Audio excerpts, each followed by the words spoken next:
একটা গ্রাম ছিল যেখানে সুষমা নিজের ছেলে আর বউয়ের সাথে থাকত।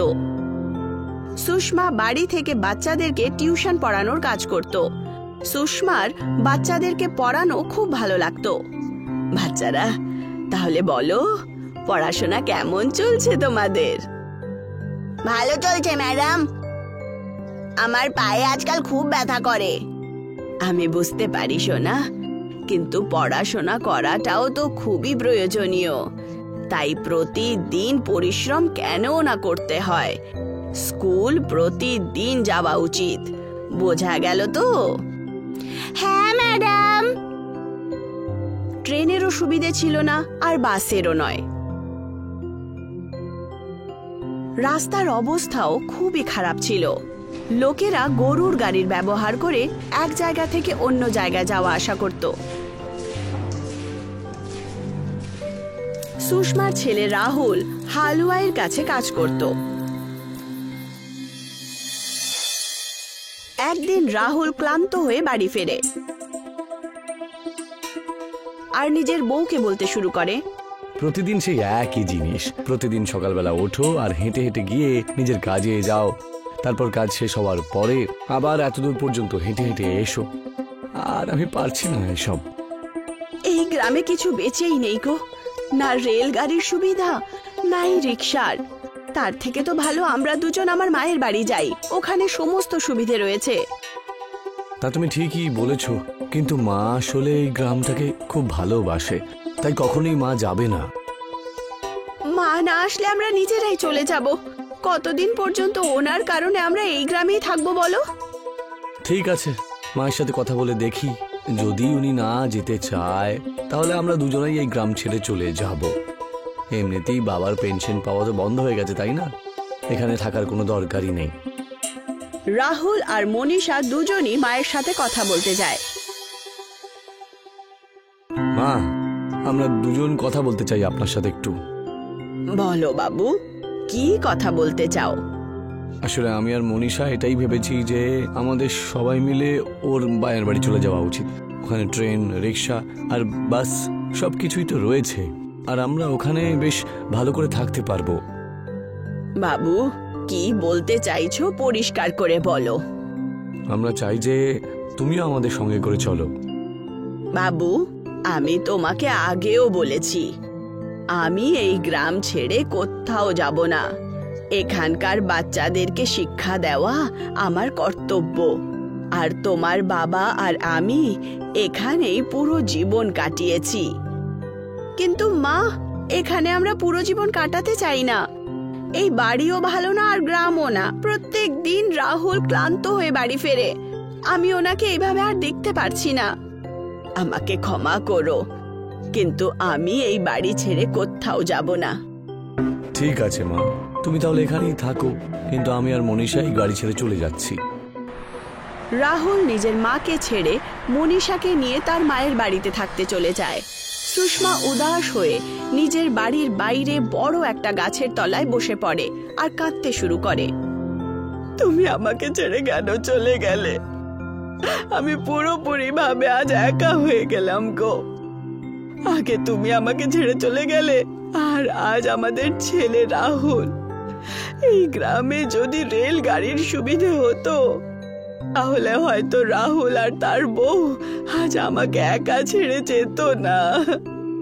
সুষমা নিজের বর আর বাচ্চাদের কথা মনে করে ওই গাছের তলায় বসে কাঁদছিল।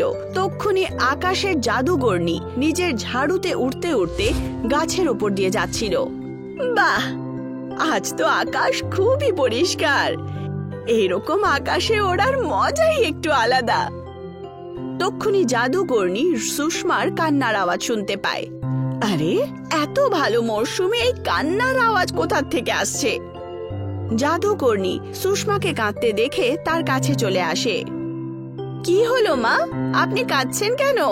আমাকে বলুন, হয়তো আমি আপনার কিছু সহায়তা করতে পারি।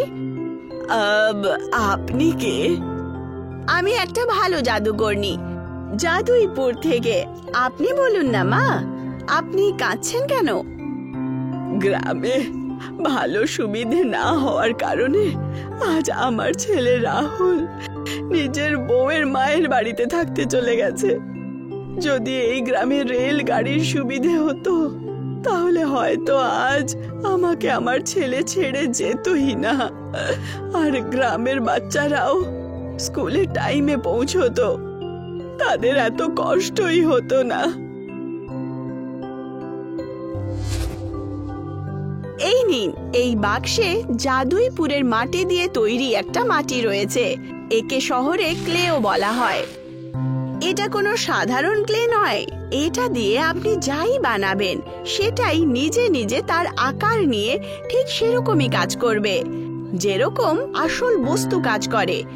কিন্তু মনে রাখবেন, যদি এটা খারাপ হাতে পড়ে যায় তাহলে সেই ব্যক্তির অবস্থা খারাপও হয়ে যেতে পারে। জাদুকর্ণী বাবু, তোমার অনেক অনেক ধন্যবাদ। একটা বয়স্ক মহিলার সাহায্যের জন্য ধন্যবাদ। কোনো ব্যাপার না, এটা তো আমার কর্তব্য ছিল মা। এইটুকু বলে জাদুকর্ণী নিজের রাস্তায় বেরিয়ে যায়, আর সুষমা সেই ক্লের বাক্সটা বাড়িতে নিয়ে আসে। আর একদিন সকালে উঠে সে সেই গাছের তলায় বসে ওই ক্লে দিয়ে একটা ছোট্ট ট্রেন বানায়। যেই মাত্র ট্রেন পুরো হয় সেটা নিজের আকারেই বড় হয়ে যায়, আর সমস্ত গ্রামের লোকেরা ওখানে এসে ট্রেনটা দেখতে শুরু করে। আর প্রধানবাবু ওখানে আসেন। এই ট্রেনটা তো বেশ সত্যি অদ্ভুত লাগছে, কিন্তু এটা চলে নাকি চলে না? নিজেই এর মধ্যে বসে দেখে নিন প্রধান বাবু। গ্রামবাসীরা ট্রেনে বসে যায় আর ট্রেন চলতে শুরু করে। এটা দেখে সবাই সুষমার প্রশংসায় পঞ্চমুখ হয়ে ওঠে, আর পুরো গ্রামে এই ট্রেনটাকে বুড়ির জাদুই রেলগাড়ির নামে জানা শুরু করে দেয়। আমি এইভাবেই ট্রেন এই গ্রামের জন্য আরো বানাবো, যাতে গ্রামের বাচ্চারা প্রত্যেক দিন বিনা ক্লান্ত হয়ে স্কুলে যেতে পারবে।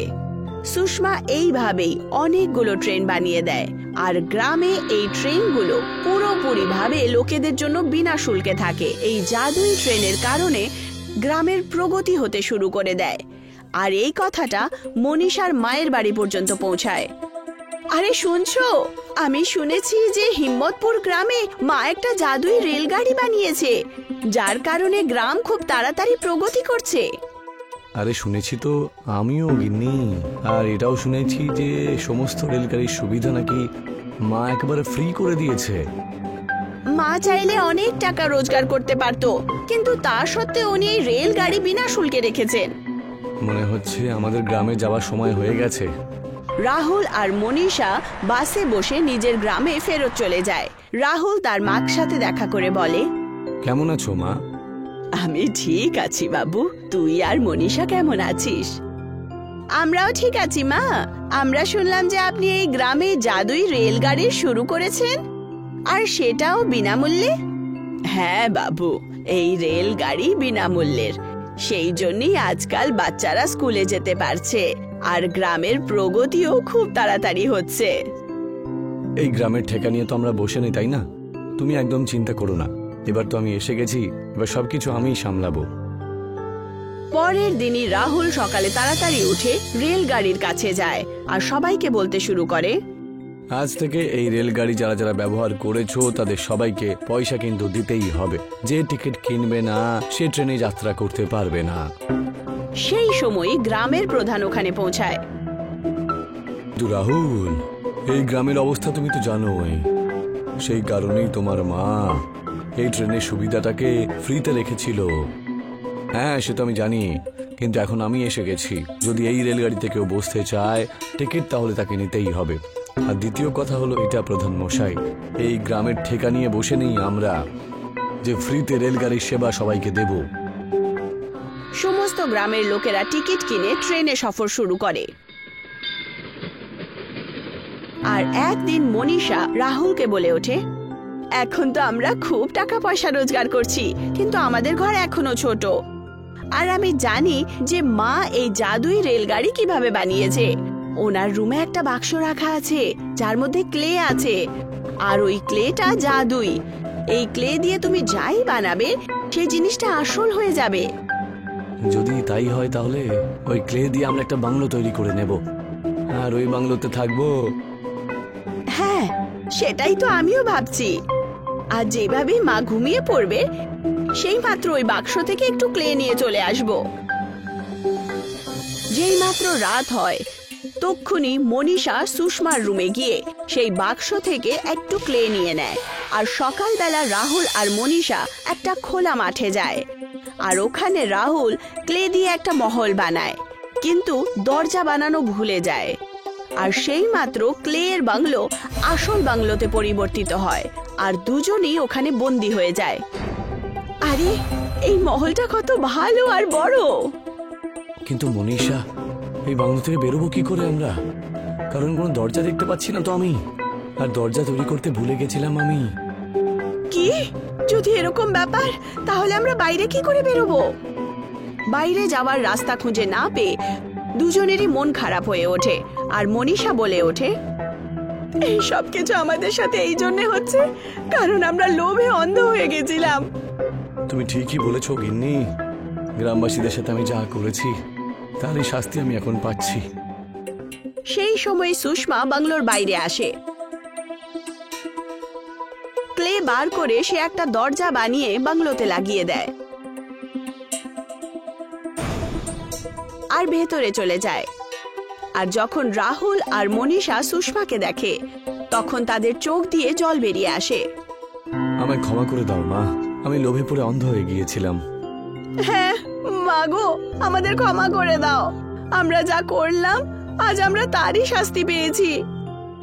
কোনো ব্যাপার না সোনা, তোমরা তোমাদের কুকর্ম বুঝতে পারছো, আমি সেই ব্যাপারেই অনেক খুশি। আমি তো ব্যাস এই ব্যাপারেই খুশি হচ্ছি। ধন্যবাদ মা, তোমার মতন পৃথিবীতে কেউ নেই। আমি আজ থেকে রেলগাড়ির টিকিট ফ্রি করে দেবো আগের মতন, আর সবসময় তোমার সাথেই থাকবো।